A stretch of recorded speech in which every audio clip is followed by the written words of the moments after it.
पराठीमध्ये एवढा डिस्टन्स कसा काय ठेवला हे याच्यामध्ये एक आहे सूर्याच्या किरण आहे त्या व्यवस्थित लागते आणि याची जी वाढ आहे फांदीची ते व्यवस्थित होते. म्हणजे तुझी जी लागवड आहे आणि माई लागवड आहे याच्यामध्ये फरक फक्त आपला एवढा आहे, हा जो तुझा अंतर आहे ना, ह्या अंतरामध्ये मी 3 झाडं बसवलं आहे. म्हणजे हा जो अंतर आहे पराठीचा, हा 2 झाडामधला. तर याच्यामध्ये आपली जी पद्धत आपल्याकडं जे आहे, आपली जी पद्धत आहे याच्यामध्ये आपण 3 झाडं बसवले आहे आणि योगाने 2 मध्येच तो हे केलं आहे आणि सगळा डिस्टन्स एक सारखा आहे. आणि याची हा जो 2 पराठीमधला सरीमधला अंतर आहे, हा 4.5 फूट येईल कदाचित. हा योगाने या पद्धतीची लावण केलेली आहे. आणि बघू आता की योगा पराठीमध्ये कसं उत्पादन काढते आणि जे आहे मी लागवड केली आहे सरसोडी, त्याच्यामध्ये कसं उत्पादन निघते ते आपल्यावर डिपेंड आहे म्हणा, मी हे नाही म्हणणार. पण सगळ्याची पद्धत वेगवेगळी असते आणि मेहनती आमचे योगा खूप मेहनती आहेत. सगळा हा जो 10 हेक्टरचा प्लॉट आहे योगा भाऊचा, बंगला बांधलेला आहे, स्वतः एकटे सांभाळतात.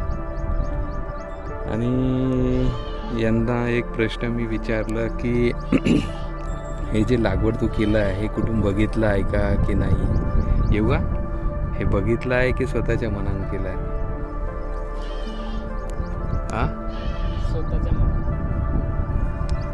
स्वतःच्या मनानं केलेली आहे, करून पाहू म्हटलं. आता बघू. आता आपण वावर शेजारीच आहोत. चांगलं आहे. कोणता रिझल्ट म्हणजे कोणती पद्धतीमध्ये कसा रिझल्ट येते ते मी तुम्हाला शेअर करतो. आणि हा जो नाही मेन व्हिडिओमध्ये तुम्हाला हे सांगायचं होतं, हा जो गवत वर्गीय आहे ना, याच्यासाठी योगा भाऊ जे मी तुम्हाला पहिल्यांदा जो औषध सांगितली आहे ती स्प्रे करत आहे आणि तिचा रिझल्ट खूप चांगला आहे म्हणून सांगत आहे. आता 3 दिवसानंतर रिझल्ट कसा येईल याचा मी व्हिडिओ याच्यामध्येच ॲड करेन आणि तुम्हाला दाखवेन. म्हणजे पाहून घ्याल तुम्ही, व्हिडिओमध्येच ॲड राहील. तर ही जी पराठी आहे टाटा बिजेक्सची आहे. हिची क्वालिटी बघा, म्हणजे माझ्या पराठीमध्ये आणि याच्यामध्ये ड्रॉबॅक फक्त एक राहिला आहे. ही जी सर आहे योगा भाऊची, हे सर आहे, हे म्हणजे खूप मोठी बनवलेली नाही आहे, जमिनीच्या लेवलचीच आहे. पण जे माझी सर आहे तुम्ही पाहिलाच असाल, खूप उंचावर आहे आणि पाण्याचा मारा झाला होता. 10 दिवस पाऊस पडलेला नव्हता, त्याच्यामध्ये खूप पराठी माझी मरम पावलेली होती आणि म्हणून ते लहान मोठी अशी दिसत होती. योगा भाऊ कचऱ्यासाठी गवत वर्गीय स्प्रे करत आहे, थकलेला आहे. मी त्याला बस म्हणजे थकलेला नाही, योगा भाऊ बस असा मीनच म्हटला आणि आम्ही बसलो आहे.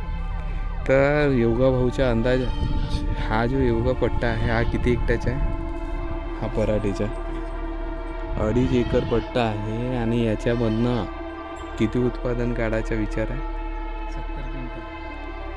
70 क्विंटल. म्हणजे उन्हाळी फसलसुद्धा योगा भाऊ घ्यायचा प्लॅन आहे, म्हणून तो 70 क्विंटल उत्पादन आपल्याला घ्यायचं आहे.